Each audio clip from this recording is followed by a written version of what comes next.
What's up? Welcome back to Forte Catholic. It is great to be back today. I am your host, Taylor Schroll. This is an exciting day. It is our 25th episode of Forte Catholic. So we thank you for joining us here tonight. We missed last week. I was very, very sick last week, so I was not going to come in and cough all over the microphone. Feeling a lot better today. Still got to kind of have empty cough, but I'm pushing through it today because we have a great show planned for you today. We have a great guest, Rose Sweet, who I'm going to let her introduce herself here in just a second. We're going to be tackling an important issue, an intriguing issue, and sometimes kind of controversial issue on marriage, divorce, and annulments. And she's a great person to have on this. She's kind of put her life's work into speaking about this topic and writing about this topic. So, Rose, it's great to have you here. How are you doing today? I'm doing great. Thank you for inviting me. Oh, no, it is absolutely my pleasure. I was talking with our general manager a few weeks ago, and he had heard you. He's like, you have to get this lady on the show. So I'm so glad to have you on. That's what I like to hear. Yes, ma'am. So why don't you explain to my audience, you're over in Southern California, and we're over here in the middle of the greatest state in the union in Texas. So, oh, come on. Hey, if you lie, you have to go to confession, you know. Yeah, so you better watch what you say so you don't have to go. Oh, that was good. That was good. No, I'm a California girl, born and raised, and yes, we have a lot of whack jobs over here in the state, but the geography is gorgeous. That's what I always say. It absolutely is. So, I had this argument in. I was in California for a youth ministers convention a couple of months ago, and I had this exact argument with my Uber driver driving me from the airport to the conference, and he was saying, "Look how beautiful it is. Y'all don't have this in Texas." I'm like, "Yeah, but I get to keep my money because we don't have state tax." He's like, "All right, you win." Yeah. So. Oh, I know. If it's one thing, it's another. I know. Well, I love California. I love being from here, and I was born a long time ago into a good Catholic family, and I found myself going through divorce. It was a long time ago, and there was still a bad stigma about that, and I didn't know how to navigate through relationships. I was just driving myself toward happiness. I thought a husband, home, and kids would make me. That would be it. I'd be happy for life. And long story short, I blew it. I couldn't find a lot of help back then. I found some wonderful help in the Protestant world through their divorce care. It wasn't even DVDs. They weren't invented. It was on the old VHS tapes. And I watched this program, and I found a lot of healing, and the Lord really reached my heart and did a lot of good work in me through that. But over the years, I thought, gosh, we need something for Catholics. And the more I reached out to help people who were also had gone through divorce and didn't understand the annulment process and were angry and frustrated and struggling with forgiveness, a ministry grew out of it. And I started to write books and give talks.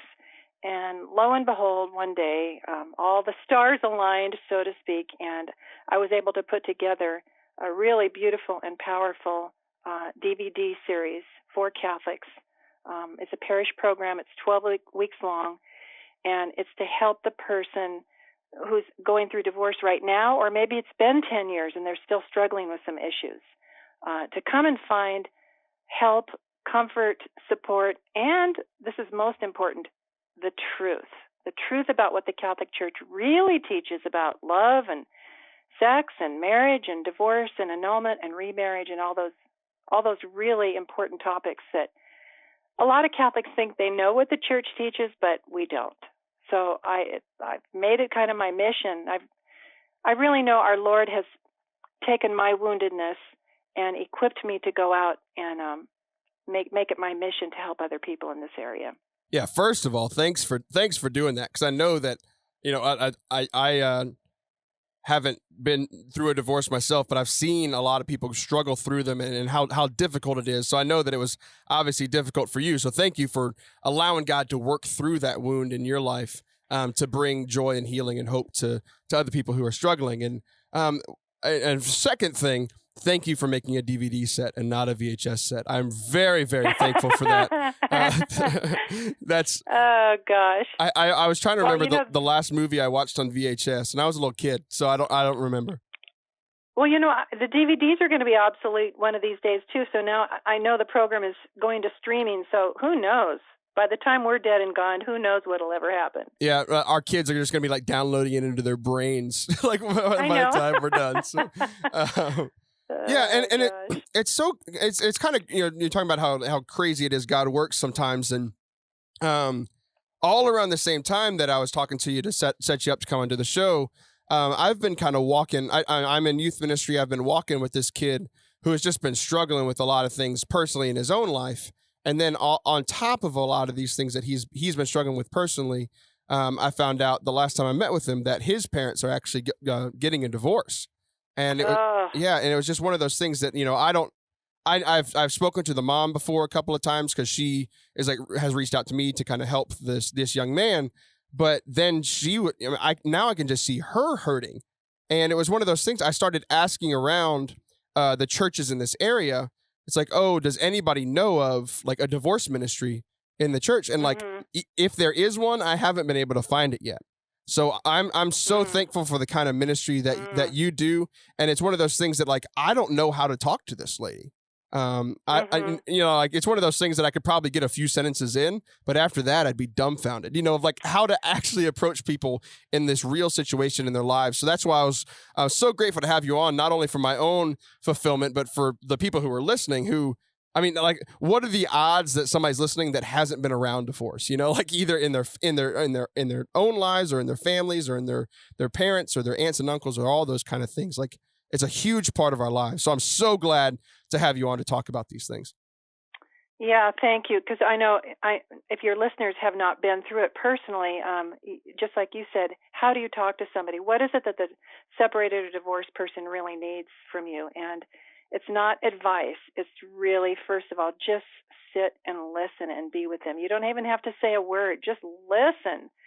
That's the first thing Jesus did, that when people would come up to him, and he didn't start preaching right away. He would listen to their questions and their concerns and their demands or whatever. So that's the first thing to do. Just be there for them and listen. Well, that's great. And this actually comes, it's interesting how it connected, because 2 weeks ago, our show was on vocation. So I talked a lot about marriage. And then last week I was supposed to have a show and I was sick, so we didn't talk about it. So this is a great little segue from our last show. We were talking about what a vocation is. So in this first segment, you're joining me throughout the whole show because we wanted to talk about a bunch of different things, about marriage, about divorce, about annulments, about life after divorce, and we wanted to dedicate an entire show to that. So to kind of set us off on that,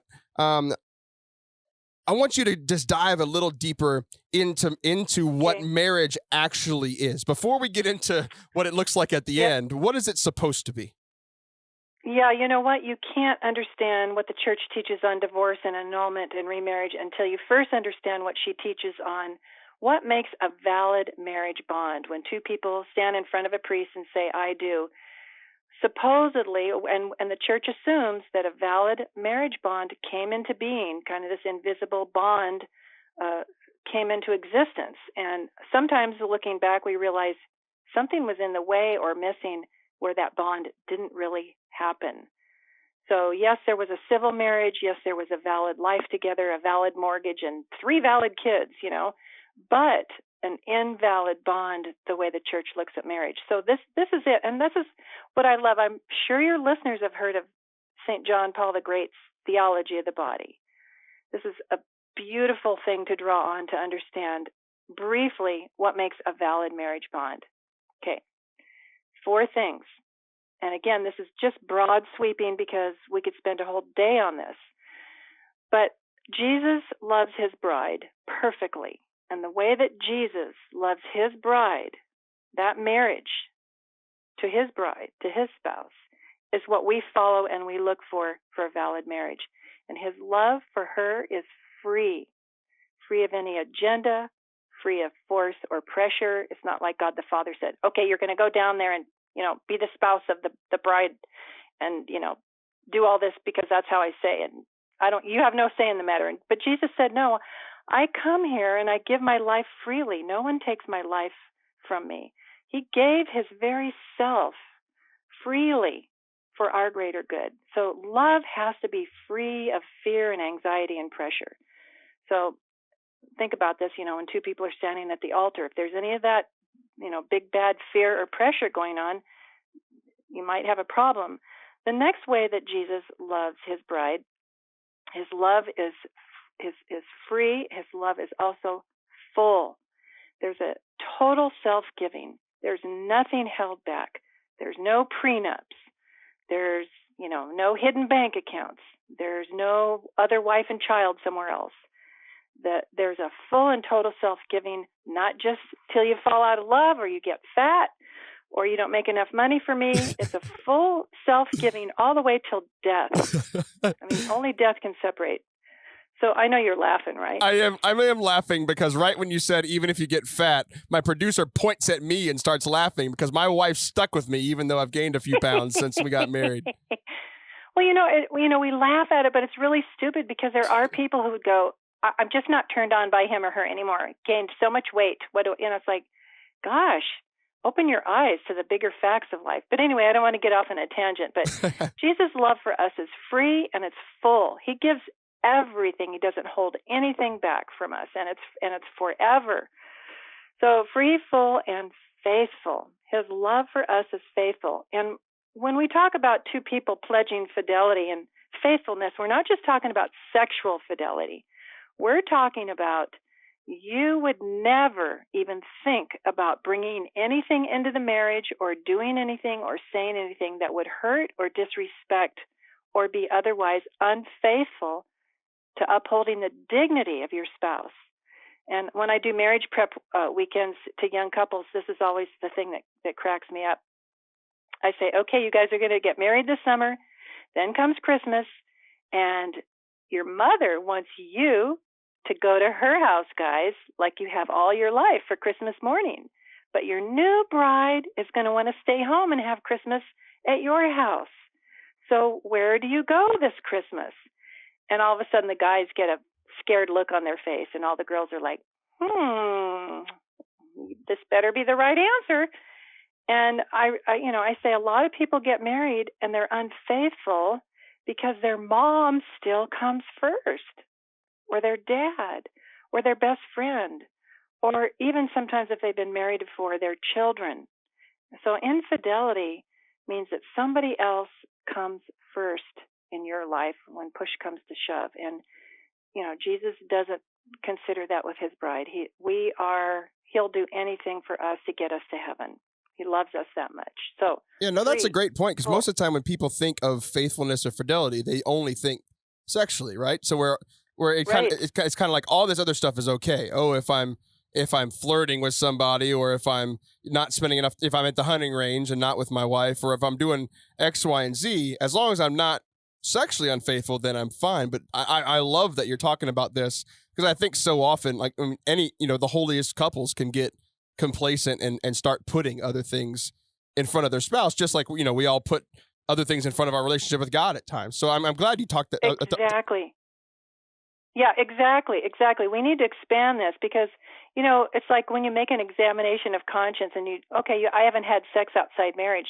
Well, let's look at the other things, other ways that you've been unfaithful to each other, and you haven't loved each other rightly. That's really what it comes down to. It's not a list of rules and regulations, but have you been really, really loving each other the way Christ loves us? So his love is free, full, faithful, and the last one is fruitful. Love and life cannot be separated. No love, no life. No life, no love.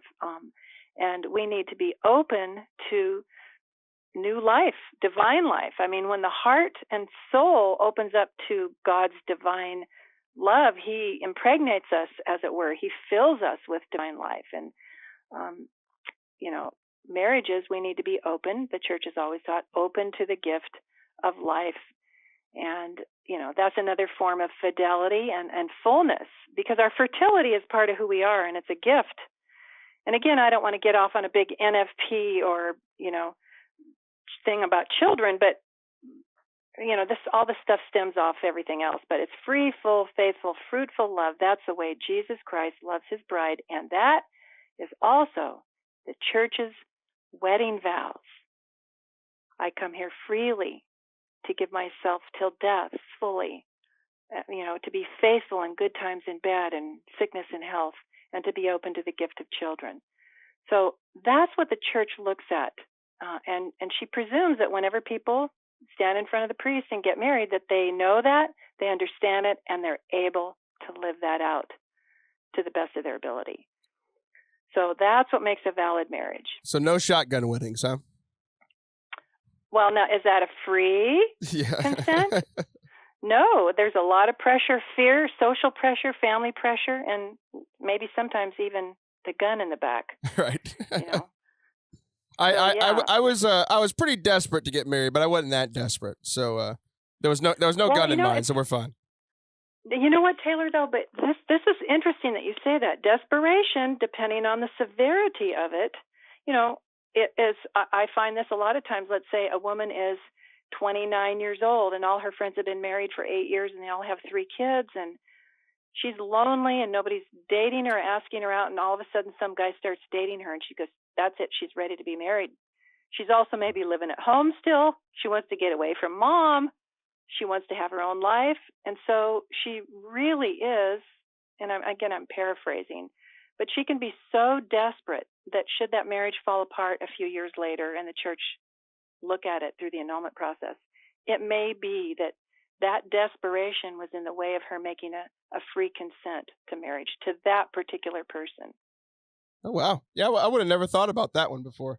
Every time I thought of free, the whole joke has always been the shotgun wedding, But yeah, the desperation is actually really interesting. So, whenever we come back from the break, we're going to be talking more about, now that you've shared with us these 4 things, these free, full, faithful, and fruitful.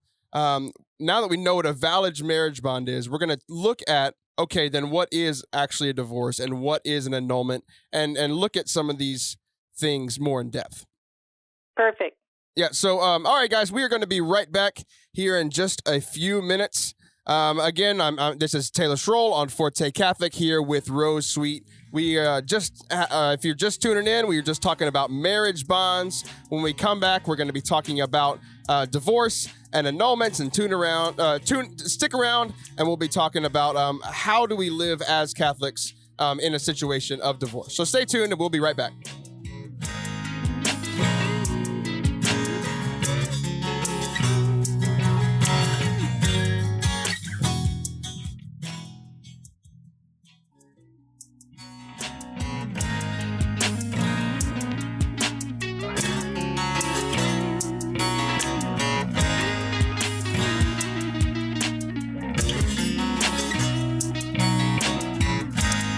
We are back with segment 2 of Forte Catholic, episode 25.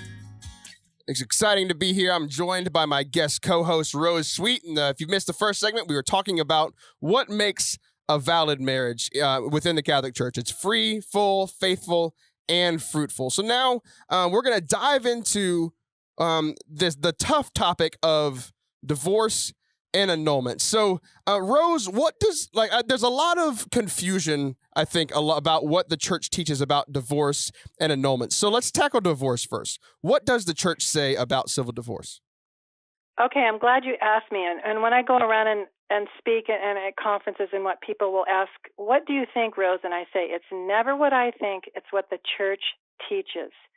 So if anybody's listening and they're interested, you can go to the Catechism of the Catholic Church and read what she says about civil divorce. And it's sections 2382 through 2386. And basically, the church says that divorce is a grave offense against the dignity of marriage.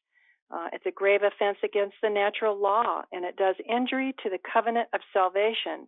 What that means is that Christ's love for his bride, that marriage, that mystical marriage with all of us and Jesus,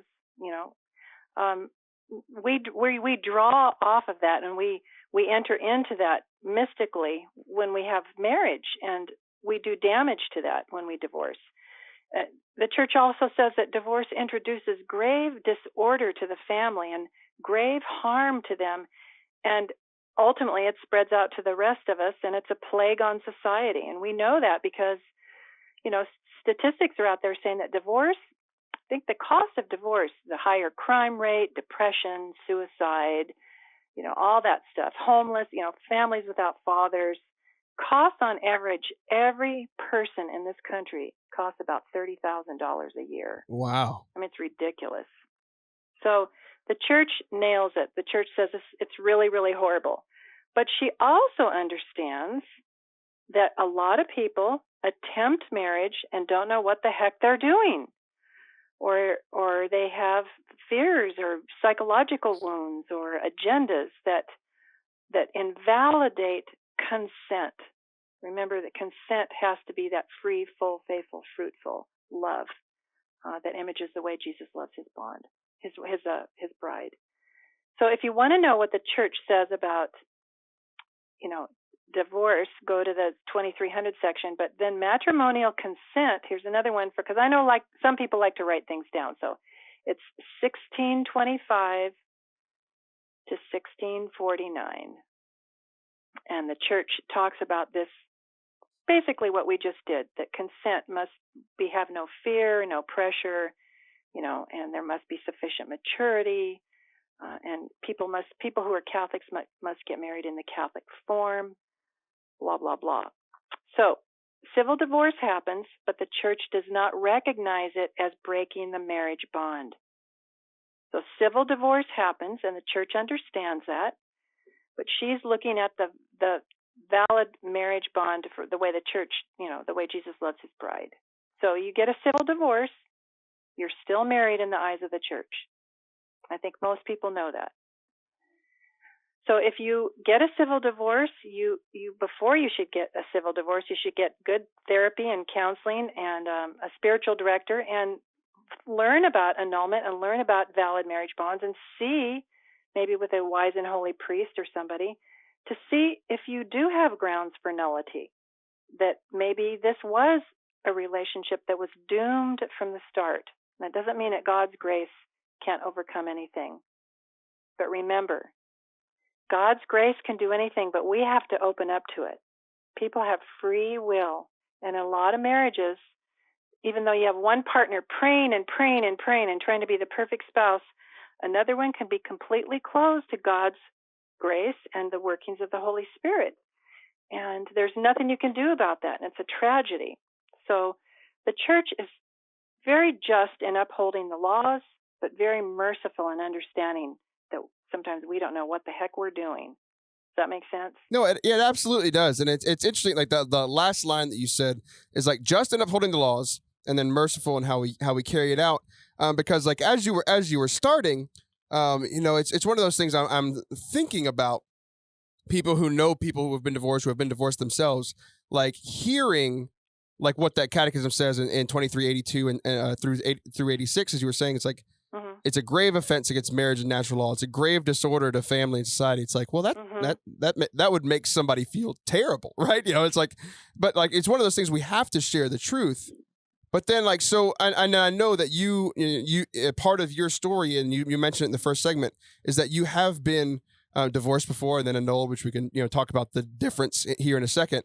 But like, what do you think people hear, who are going through divorce or thinking about divorce when they hear that it's a grave offense against marriage and natural law, grave disorder to family and society? How do you think that makes people feel? And then how can we as a church help them along that process? Taylor, God bless you. That is a wonderful question. So here's the thing. We're only telling them half of the truth when we go, it's a grave offense and it's a grave this and it does grave harm and it brings disorder. That's true. It's true. It's true. But at the same time, there may be just cause for getting the heck out of an abusive, horrible, damaging relationship. And the church actually says in paragraph 2383 and 1649 that physical and even legal separation and even civil divorce may be permitted in rare cases to preserve the safety and maybe even the financial security of the family. And one brief example is, let's say some guy's gambling their life away, and he's and the mother and the children are going to go without a roof over their head. And if the only recourse that she has is to file separation or get legal divorce to keep the house or whatever, the church understands that. At the same time, she's still married in the eyes of the church to that man. So the church does permit, let's say you and I were married, Taylor, and you were the most horrible, abusive husband in the universe. You called me fat every day. Anyway, and I'm just kind of make light a little because this is a heavy topic. But yeah, for sure. Let's say my therapist and my spiritual director said, get out of that relationship. The church says that is absolutely fine, and not only fine, I may have a responsibility to get away from you. At the same time, she says, I'm still married to you unless I go through the annulment process and receive a decree of nullity. So that's the beautiful thing about church teachings, is she will uphold marriage even when things are horrible, but give us an out to keep our sanity, or even to keep us from being killed sometimes. Right. I'm not that bad of a husband. I'm not the greatest ever, but I'm not that bad.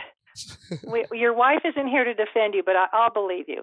She's probably listening at home. She tends to listen. It's so funny. She tries to listen, but then our two kids are running around like crazy, most of the time not wearing many clothes. So it's just it's a mess at my house while I'm over here doing the show. So, well, you do live in Texas. I know it's hot there. It is very hot. It was like 85 degrees on Christmas. Super sad. We've been dreaming of a white Christmas our entire lives. So like, in that scenario where that lady is still civilly married to that man who was gambling life away or was abusive or whatever, right? What are those are a couple. What you mentioned that there might be grounds for an annulment. So let's talk about annulments. Like, what are some of the terms for nullity? Like, what are the things that people in the relationship can do that would mean that there's like a null and void marriage there? Well, you know what? There are quite a few of them, because we human persons are quite complex. But I would and I'm going to make a shameless plug here. I wrote a book called How to Understand and Petition for Your Decree of Nullity, and you can get it on Amazon real cheap. It's short, it's easy to read, and it has 25 pages, like a checklist to go down to see if you may have potential issues that are severe enough to talk about this with somebody who knows what they're dealing with. But any time a Catholic, baptized Catholic, marries outside the church, automatic annulment. Anytime somebody is against fidelity, against being faithful, where and I know in some cultures, it's typical that dad and grandpa and uncle so-and-so, they all have girlfriends on the side. It's a cultural thing. They love their wives, they support their wives, and they have a lot of kids, but they have girlfriends. So they have no intention of staying faithful. Again, that these things have to be proved in a competent tribunal through the process. You can't just go, oh, well, that's happening, so I'm free. No, you have to go through the process, because marriage is so serious. It's not up to you to decide.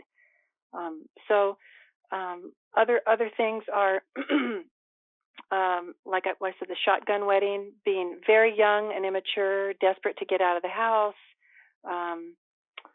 drug addictions, alcoholism, mental illness, excessive narcissism sometimes is another thing, where people aren't even able to really bond or be compassionate to one another. So there's so much. There's psychological cases, and I'm just like, there's a million of them. But you know what I'd like to add too, when we in this short segment, is talk about some of the myths about annulment, if you don't mind. Yeah, absolutely. Before we do that, I just want to say, everybody go check out that book, except my wife. My wife is not allowed to go read the book. I don't want her doing a checklist on me behind my back. So, Well, you know what? It's funny that you say that, because some people hear some of this and they go, oh, what if I have an invalid marriage? Right. Go, No. Let me say this really loud and clearly. The church presumes and understands and believes you do have a valid marriage bond. only if you get a civil divorce and it all falls short and you can go back and pin everything back to the time you said I do, well, you might have a grounds for annulment. The church also teaches, this is important, that many of us are in difficult marriages. That's how the church defines that, a difficult marriage where there's not enough evidence to show a nullity, but she does recognize, yes, you've been in a very difficult and maybe even like verbally or emotionally abusive situation for many years, and you have a cross to carry. And we pray for you and you ask for God's grace, but we assume that you have a valid marriage bond. That's really hard for a lot of people. Yeah, that makes me happy. I'm glad I have a valid marriage. That's really exciting. So maybe you are a cross to your wife. I absolutely. I am definitely I'm in a great marriage. She's in a difficult marriage. So why don't we go ahead and go into some of these myths? What are, like, you're the expert on this, what are the most common myths about like what people in the church believe about annulments that actually isn't true? Okay, first of all, and somebody was really mean and snotty to me on Facebook saying, "Oh, get over yourself, Rose. Everybody knows, it's common knowledge that annulments are given out like candy." And that just rankles me when I hear that. If you knew how difficult it is to get an annulment and the paperwork that's involved and the honest introspection and examination and the judges and the law, the canon law they have to go by, that's the most ridiculous statement I've ever heard. Annulments are not given out like candy. That's a lie from the pit of hell. The church, I respect the church so much for upholding the beautiful truth about marriage. But anyway, let me get back to this other thing. If you get a civil divorce and it wasn't your fault, I mean, you may be guilty of sin in the marriage and selfishness or whatever. Get to confession, confess those sins, and go to Holy Communion. Civil divorce does not prevent you from receiving the sacraments. Oh, wow. I didn't know that. Yeah, that's one of the common myths that I think I had heard. I thought you weren't supposed to. So there you go. Now I learned something. No, because what if, okay, you and I are married again, right? And I was the perfect wife, of course, and you were the horrible guy, and you finally Why left am I me always when the bad person in this scenario? Well, Why can't you be? Because you're the man. Come on, no. Okay. So you took off with a secretary and abandoned me and our 13 children. What? Wait, no. Why do we have 13 children? This is getting worse and worse for me. Hey, I did all the work around the house, buddy. No, okay. So anyway, I'm abandoned, right? Why should I be barred from Holy Communion? You're the one that caused the civil divorce. Right. See? So, in other words, civil divorce itself is not necessarily a sin for one or both parties. For one, it certainly can be a major sin. So, get yourself to go talk to somebody smart and holy, get a spiritual director, whatever, go to confession and receive the sacraments. But if you attempt marriage after civil divorce before you get an annulment, now you're committing adultery because you're still married. Right. Even though he's long gone, the person's long gone, she's gone, you're still married. So that's where divorced and remarried Catholics without annulment, they are not to present themselves to receive our Lord in the Eucharist. Yeah, that makes sense. Yeah, it does make sense. You know, all the church's teachings, they're not stupid man-made rules. They make common sense and they uphold love and truth and justice and mercy. I love being Catholic and I love canon law and I love the church teachings. So anyway, if you get an annulment, it doesn't make your kids illegitimate. It doesn't cost a lot of money. Even before the Pope encouraged dioceses not to charge anything, there was already a law on the books saying that if you couldn't afford the $600 or $700 processing fees, you didn't have to pay it, or you could make little payments or partial payments. Yeah, that's good. That would seem kind of rough for somebody to profit off of somebody's struggle. Well, and here's there's a myth too. Like the church is going to profit. The church puts in weeks and months on my case and charges $600. That doesn't even pay the light bill. Hey, but that's how the church pays their ministers. So I know. Let's not even go there. That's another topic for another day.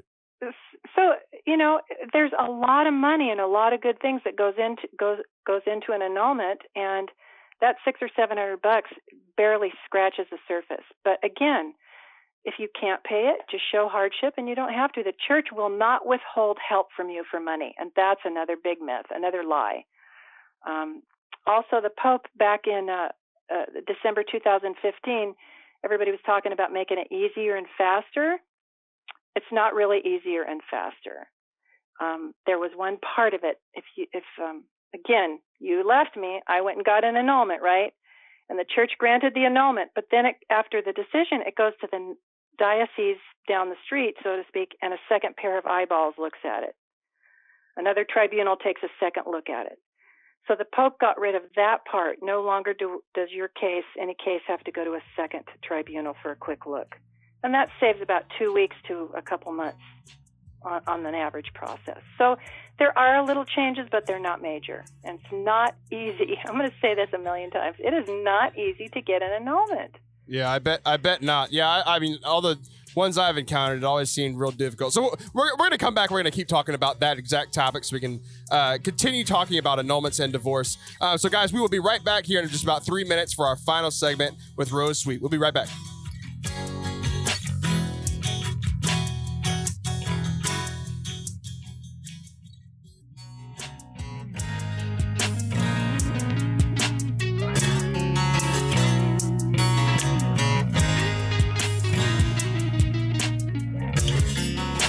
All right, we're back with our final segment of Forte Catholic. I have been joined today by Rose Sweet, having a co-host for the entire show for the first time ever, and it is going mighty swell, if I do say so myself. So, Rose, before the break, we were talking about annulments, and I think you just had one more thing about that you wanted to say about annulments before we talk about like what life after divorce looks like for practicing Catholics. So, yeah, how do you want to tie up those loose ends? Okay. Now, I realize I said a few times, like, it's hard to get an annulment. It's difficult. And you had mentioned at the break, too, you knew somebody who was really struggling through the process. Okay, it is difficult because we don't want to look at the past. It's painful. So, we have to bring it up and take a look at it, and that's difficult. And then it's like going to court. You need a good lawyer when you go to court, civil court. So you need a good advocate. That's what the church calls it. Somebody to walk with you and work with you and help you explain the process and hold your hand, as it were, and get you through it. So if you are considering, and again, this is in my book, if you're considering annulment, call your tribunal and ask for a good advocate to help you through the process. It's difficult, but it's not horrible. And most people are so glad they did it because it was very healing. Yeah, and Jesus said after he died that he was going to send you the advocate. So there you go. The church will provide one for you. That's exactly right. That's exactly right. So let's talk about life after divorce. Perfect. What does that look like? I don't know. You're going to tell me. I hope you never know. So the first thing that people should remember is that if you get a civil divorce and you are not remarried and you don't want to get an annulment, you don't have to get an annulment if you don't want to. If you plan on just remaining as a single person the rest of your life, you're still married, but your spouse has departed or you had to depart for good reason. You can live faithfully to your vows without the spouse. I remember in the many years that I was single after divorce, I had a rich and full life with family and friends and work and travel and helping neighbors and being active at church. So you don't have to be married to be happy, and I didn't realize that when I was younger, but I certainly do now. So definitely after divorce, you can live faithfully to your vows. You don't have to remarry, and sometimes you should not if you don't have the annulment. But one of the things that people often ask me is, what's the best way to help my kids after divorce? Yeah, I bet that's hard. Well, here's the thing. The church has always said that you are the best teacher of your child. And when you're on an airplane, which I am a lot, if you're ever in a crash or something, they say the oxygen mask will come down. And if you're traveling with a child, who do you put the mask on first? Yourself. Okay, we all know that. So if you're going through the horrible crash and burn of your whole family through divorce, make it a priority to get yourself stabilized, because that's the best thing that you can do for your kids. You get help, you get stabilized, you get some rest, you get whatever support system that you need so that you're not wigging out all the time. The kids need at least one parent who's stable and centered in Christ and there for them. That's the first thing that you can do. And then again, depending on the age of the kids, talk to them, get help for them if they need it. Just love them, but do not turn into Disneyland mom or dad. Do not let them stay up all hours of the night because you feel so bad that there's a divorce going on. They need routine. They need structure. They need everything the same as it was, to the best of your ability, because their whole world just got rocked. So wherever you can keep it stable and the same, do that. And if they mouth off and they're disobedient, you better not withhold discipline either. They need that too. Bring it on. So, yeah, life needs to be as structured and stable as possible. So don't feel sorry for your kids. Just take care of yourself and love them and cling to Christ and get help at the church. Yeah, no, that's great. It's interesting that you say that, the focusing on yourself. And I love that. And like coming from the perspective of working with teens, the parents of half of our teens are divorced, and so we get to be there for them whenever they're struggling through this divorce process and that sort of thing. So in I know that you said that the most important thing is helping yourself, and I totally get that. But what are some of, you mentioned some of the practical things like trying to keep things steady. But what are some of the best ways that parents, like in talking to your kids, like you mentioned, what are some of the best ways that you can help your kids throughout this process? Well, gosh, I wish we could have a whole nother show on this, but really your primary duty is to get your kids to heaven. And so this is a time in divorce when we have a chance to really draw close to the Lord and really make our recommit to our faith and walking with Him. And this is what you can help your kids do. You talk to the kids about why bad things happen to good people, and where is God, and what does the church say, and does God love you, and where is He in all this? And those are the generic, bigger picture discussions that you should start with your kids. But again, if you don't have the answer yourself, you're all going to be lost. So here's another plug. I have this beautiful project, our DVD project, with a book for parents to help them for these 12 weeks during the program to go home and talk to their kids about anger and depression and guilt and loneliness and, why does daddy have a new girlfriend and all those kind of things. We help you, the parent, be the teacher. We come along, rather than trying to teach your kids for you, we come alongside you and help you have those conversations. That sounds like a great resource. What's the name of that again? It's called Surviving Divorce, and it's available by Ascension Press, and I don't know the website, ascensionpress.com. But anyway, you can also go to this website, catholicsdivorce.com. That's with an S, catholicsdivorce.com. There's lots of free resources there to download, articles to read, ways to help your kids. Lots of good stuff there. So if anybody's interested, go there. Yeah, no, thank you. Because I think I was telling you off the air that there's somebody that close to me that's going through a divorce, and I'm going to send them there. So good. The next thing I wanted to ask you about was you've mentioned a couple things, like way at the beginning of the show, you were talking about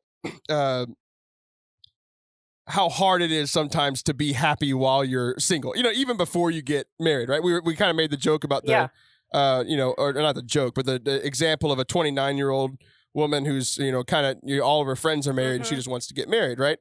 And it's so funny that like as you were saying that, I'm thinking about a lot. I'm 27. A lot of my friends, guys and girls, are both like clamoring to get married because a lot of us are. So like both in the context of before somebody gets married or in the context of after divorce, how can you be single and happy? Because you said you did it. So how did you do that? Well, here's the thing. Nobody's going to be perfectly happy on this earth. If you are married, you can be miserable. If you're single, you can be miserable.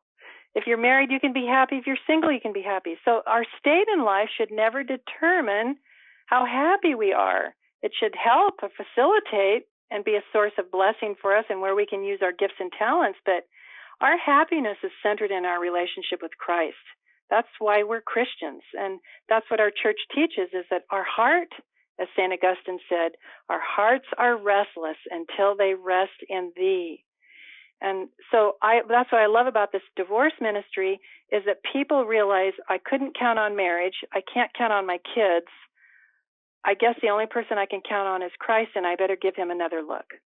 And really, this program helps people have a deeper conversion to their faith and to their love for Jesus Christ. And that just sends me over the moon with happiness. So happiness comes from knowing who you are as a precious son or daughter of God and called into loving union with him, and then to be a gift of yourself, like Theology of the Body says, to your children, to your community, to your friends and family, so that if marriage doesn't come along, you're not miserable or antsy or anxious. I mean, that will blind you. It blinded me. I mean, I made poor choices in relationships because I was so desperate. So don't do that. Go to Jesus. I know it sounds trite, but he's the one you really desire. Yeah, no, it's not tried at all because it's true, right? I guess instead of tried and true, it's trite and true. So yes, exactly. So the other thing I want to hit before we have to hang up, and this has been really great, so thank you for this interview, but a lot of people ask me, can you date without an annulment? And what do you think the answer is? No. Why? Because you're still married. Okay, good. It's a simple answer. I did it. Married people don't date. Married people don't date. Most married people don't date. Oh, they date each other, but not anybody else. Exactly. So again, the people who got a divorce and they don't have an annulment and they just want to know, can I date?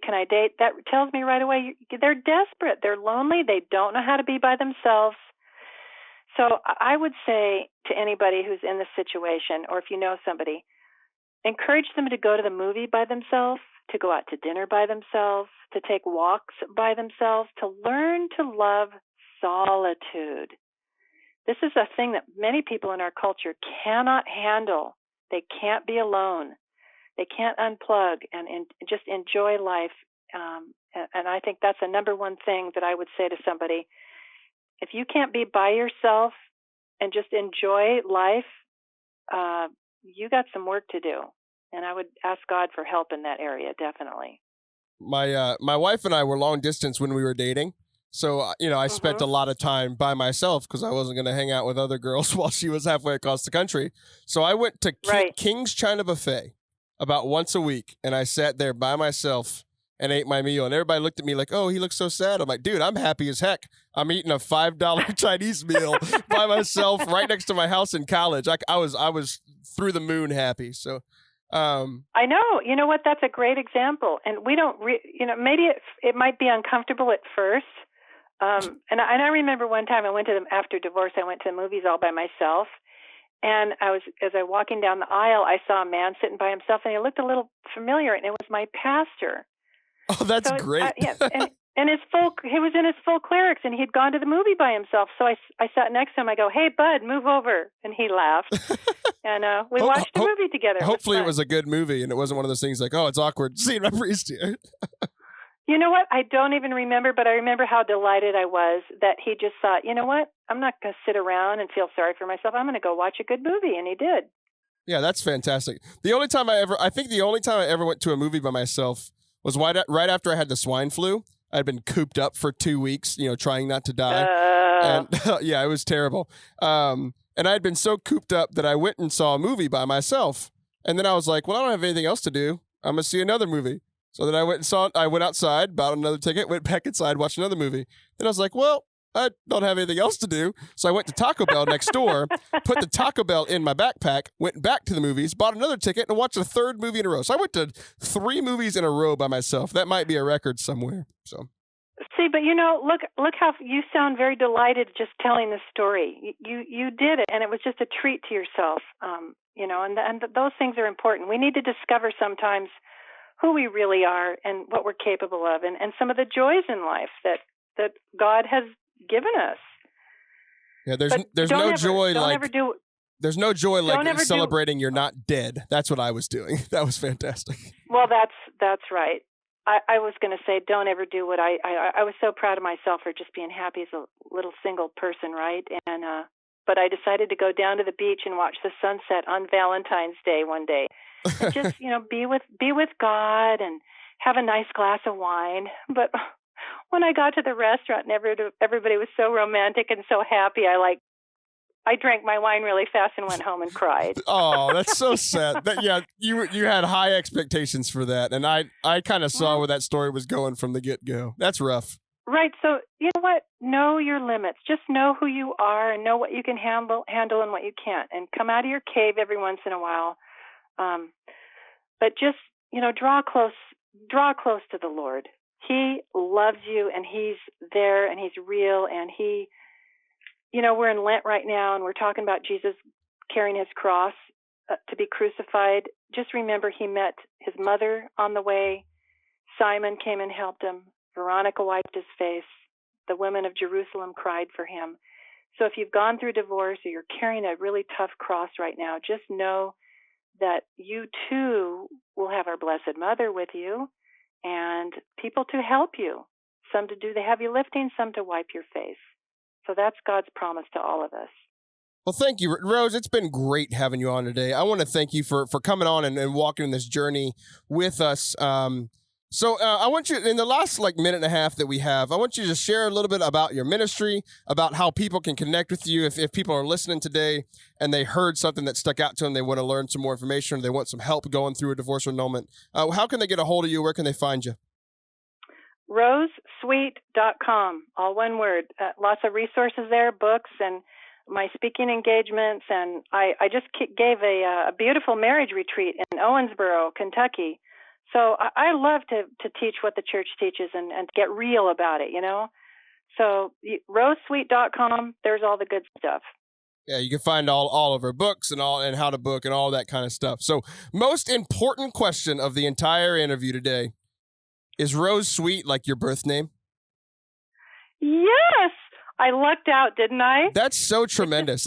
It's one of those names that I kind of thought that maybe it was a nickname or something. It's just too perfect for somebody who's talking about marriage, divorce, and all these things. It's too perfect of a stage name. So congratulations to your parents. No, you know what? I really I think about the Blessed Mother very often. I fell in love with her when I was a little girl, and her favorite flower is rose, and I really realize I think she has her hand on me and is helping me to help other people. So all the credit goes to her. All right, Rose. Well, thank you so much for coming on. It was absolutely our pleasure. If you're out there listening, thank you for tuning in tonight. We will be back next week with another great guest. So stay happy, stay thirsty, enjoy your week. See ya!